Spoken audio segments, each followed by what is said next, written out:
मेरा नाम सोनम है और मैं बॉम्बे में रहती हूँ।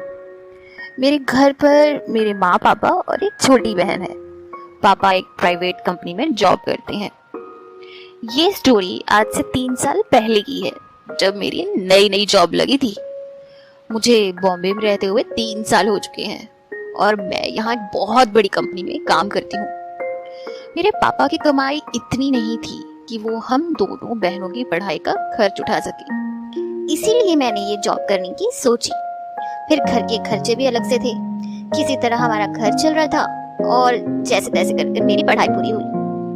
पढ़ाई पूरी होने के बाद मैंने उस वक्त तक शादी नहीं करने का फैसला किया, क्योंकि उस टाइम मेरी एज सिर्फ 21 की थी। हालांकि अब मैं जवान हो रही थी और मेरी कुछ फिजिकल जरूरतें भी थी, लेकिन मुझे अपने घर की कमजोर आर्थिक स्थिति की ज्यादा चिंता थी। मैंने बहुत जगह अप्लाई किया नौकरी के लिए। पहले तो मेरे घर वाले बहुत मना करते थे कि नौकरी में परेशानी हो जाएगी, लड़की की जात है, कहाँ क्या हो जाए, कुछ भरोसा नहीं। मगर मैं नहीं मानी, क्योंकि अब मेरा कोई भाई तो था नहीं, इसलिए मुझे ही अपने परिवार की सारी रिस्पॉन्सिबिलिटी लेनी थी। रोज मैं न्यूज़पेपर्स में विज्ञापन देखती थी, कहीं पे कोई वैकेंसी मिल जाए मैं तुरंत अप्लाई कर देती थी। बहुत सारी जगह एप्लीकेशन दिए, तब जाके मुझे मेरी किस्मत से मुंबई में नौकरी मिली। फिर मैंने कभी नहीं सोचा था कि मैं मुंबई जैसे शहर में नौकरी के लिए जाऊंगी, मगर वो कहते हैं ना, दूर के ढोल सुहावने। मैं नौकरी करने के लिए एक्साइटेड तो बहुत थी, लेकिन ये नहीं जानती थी कि इस शहर में चाल मिलाना इतना आसान नहीं होता। मुझे ये बात मुंबई जाकर पता चली कि मुंबई को माया नगरी क्यों कहते हैं। वहाँ पे पैसा बहुत मायने रखता है दोस्तों। वहाँ जिसके पास पैसा है उसके लिए सब अच्छा, लेकिन जिसके पास कम है या है ही नहीं, उसे बहुत कुछ सेक्रीफाई करना पड़ता है। तो दोस्तों, मेरा इंटरव्यू हुआ और 1 हफ्ते के बाद ही मुझे नौकरी ज्वाइन करनी थी। मैं घर से अकेले ही मुंबई आ गई। यहाँ मेरी जान पहचान वाला कोई भी नहीं था। शहर मेरे लिए बिल्कुल अनजान था। मैं एक छोटी सी जगह से आई थी ना, और मुंबई जैसे शहर में मुझे बहुत डर लग रहा था। साथ में कोई जानने वाला हो तो उसका सहारा हो जाता है ना, लेकिन मैं तो बिल्कुल अकेली थी। कुछ दिन तो मैं एक होटल में कमरा लेकर अपनी नौकरी करती रही। होटल में रहने के अलावा फिलहाल मेरे पास कोई चारा नहीं था। ना तो मैं वहाँ किसी को जानती थी कि मुझे किराए का घर मिले, ना किसी को भी। इसलिए पहले मैंने सोचा कि सब कुछ जान लूं, समझ लूं। जिस कंपनी में मैं काम करती थी वो तो कमरा मुझे दे नहीं रही थी, मगर सैलरी अच्छी खासी थी। मगर मैं अब हमेशा तो होटल में रह नहीं सकती ना, इसलिए मैंने किसी तरह से 1 महीना निकाला। मेरे खाने का खर्च बहुत हो गया, ऊपर से होटल के रूम का खर्चा हो गया। मुझे तो जल्दी से जल्दी एक कमरा किराए पर चाहिए था। मैंने अपनी कंपनी में बहुत से लोगों से बात की, मगर बात ही नहीं बन रही थी। कई लोगों ने एजेंट से मिलवाया, मगर सबसे बड़ी प्रॉब्लम ये थी कि मैं कुंवारी लड़की थी और जो भी कमरा रेंट पे देता वो सब शादीशुदा को देते थे। दोस्तों, 2 महीने बीत गए, मुझे कमरा नहीं मिला। मैं बहुत टेंशन में रहने लगी, क्योंकि मैं नौकरी करते हुए घर पे पैसे नहीं भेज पा रही थी ना। जल्दी से जल्दी मुझे घर चाहिए था। फिर एक रात को करीब 9 बजे मैं अपने होटल के रूम में लेटी हुई थी, तो किसी का फोन आया। नंबर अननोन था, फिर भी मैंने उठाया और बात करने लगी। सामने से कोई आदमी बोल रहा था और उसने कहा कि मेरा नंबर उसको किसी एजेंट ने दिया है और उसे पता है कि मुझे रूम की तलाश है। भाई, मैं तो खुशी से झूम उठी, ये सोचकर कि शायद मेरा काम बन जाए। उसने अपने नौकर का नंबर मुझे दिया और अगले दिन सुबह मुझसे मिलने के लिए बोला।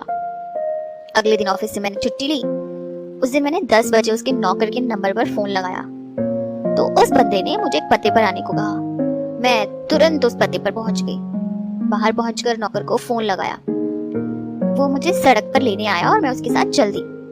वो जो बिल्डिंग थी ना जहाँ मैं गई थी, वो एक 4 मंजिला बिल्डिंग थी, और उसने मुझे बताया कि ये पूरी बिल्डिंग उसके मालिक की है और इसमें सिर्फ 2 फ्लैट खाली बचे हैं। वो मुझे सबसे ऊपर की मंजिल पर ले गया, यानी 4थी मंजिल पे। वहाँ 4 फ्लैट थे, 2 खाली थे और एक में कुछ सामान रखा हुआ था और एक में ताला लगा हुआ था। उसने मुझे दोनों फ्लैट दिखाए। मुझे तो वो बहुत पसंद आए।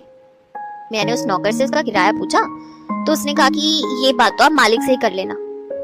मैं फ्लैट देखने के बाद पैदल ही अपने होटल आ गई, क्योंकि होटल वहां से बहुत पास था। वो फ्लैट मुझे इसलिए भी अच्छा लगा क्योंकि वो मेरे ऑफिस के पास था। होटल पहुंचकर मैंने वहां के मालिक को फोन लगाया और किराए के बारे में पूछा। तो उसने मुझे कहा कि 10,000 रुपया महीना। अब मेरी सैलरी के हिसाब से तो ये बहुत ज्यादा लगा मुझे। तो वो कहने लगा कि मेरे पास आकर बात करो, शायद कुछ किराया मैं कम कर दूं। उसने मुझे शाम को अपने ऑफिस में बुलाया। मैंने भी हाँ कर दी और फोन रख दिया। फिर शाम को 4 बजे उसका फोन आया और मुझे अपने ऑफिस बुलाया। मैं तैयार होकर उसके ऑफिस गई। इससे पहले मेरी उस आदमी से सिर्फ फोन पर ही बात हुई थी। मैं केवल उसकी आवाज पहचानती थी, मैंने तो उसे कभी देखा ही नहीं था। जब मैं ऑफिस पहुंची तो एक आदमी को मैंने उसका नाम बताया तो वो मुझे उसके केबिन तक ले गया। जब मैं अंदर गई तो क्या देखा कि एक 45-50 साल का आदमी सामने कुर्सी पर बैठा था।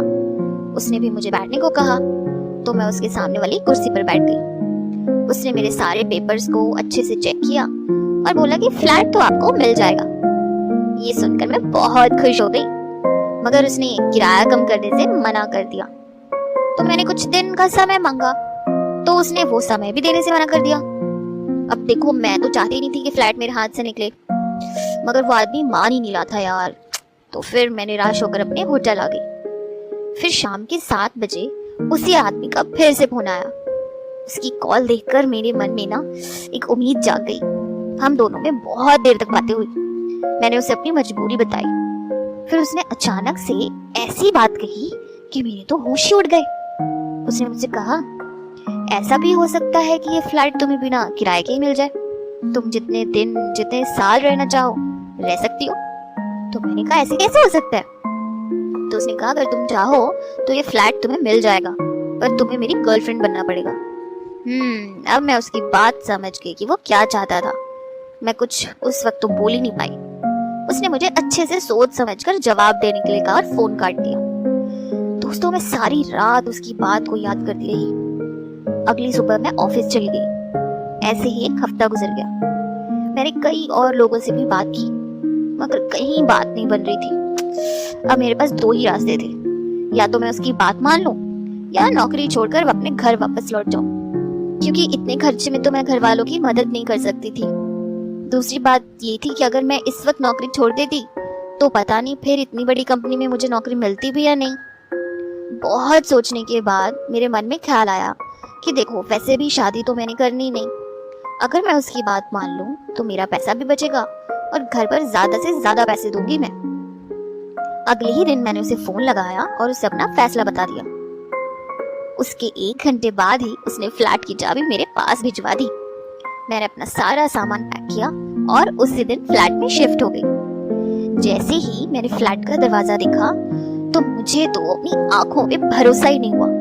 पूरा रूम अच्छे से सेट था, पूरा फ्लैट फर्निश था, किसी भी चीज की जरूरत नहीं थी। शानदार डबल बेड, एयर कंडीशनर, सब कुछ लगा हुआ था। मुझे पूरा भरोसा हो गया था कि उसे पता था कि मैं जरूर यहाँ रहने के लिए मान जाऊंगी, इसलिए उसने पहले ही सारा इंतजाम किया था।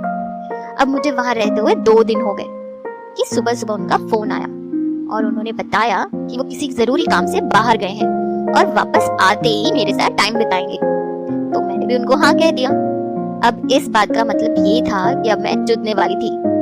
अब सवाल ये मेरे मन में था कि मेरी पहली जुदाई होगी कैसी। मैं थी 21 साल की और वो आदमी 48 साल का। बहुत अंतर था हमारी उम्र में। वो शरीर में भी बहुत भारी भरकम था। फिर उसने के बाद जितने भी दिन गुजरे, बिस्तर पे जाते ही मैं सोचने लगती थी, इसी उधेड़-बुन में हमेशा रहती थी। पता नहीं वो मेरे साथ क्या क्या करेगा। फिर कभी सोचती कि जब उसने गर्लफ्रेंड बोला है तो गर्लफ्रेंड की तरह ही होगी ना मेरी जुदाई भी। मगर मैं इस बात को लेकर पता नहीं कंफर्म नहीं थी कि मैं उसे झेल भी पाऊंगी या नहीं। कई बार तो मैं बहुत गर्म हो जाती थी क्योंकि मैं उस फ्लैट में अकेली थी। जब मुझे पता था कि अब मेरी सील खुलने वाली है तो मैं अपने आप गर्म हो जाती थी। ऐसे ही 4 दिन बीत गए।